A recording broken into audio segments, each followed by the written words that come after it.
રાજ્યમાં કાતિલ ઠંડીનું પણ જોર વધી રહ્યું છે। આગામી 3 દિવસ લઘુત્તમ તાપમાનમાં કોઈ જ ફેરફાર નહીં થાય।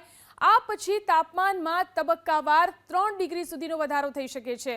શનિવારે 5.8 ડિગ્રી સાથે નલિયા સૌથી ઠંડુગાર રહ્યું તો અમદાવાદમાં 14.4 ડિગ્રી તાપમાન નોંધાયું અને આગામી 3 દિવસ 14 થી 16 ડિગ્રી વચ્ચે જ તાપમાન રહેવાની સંભાવના છે।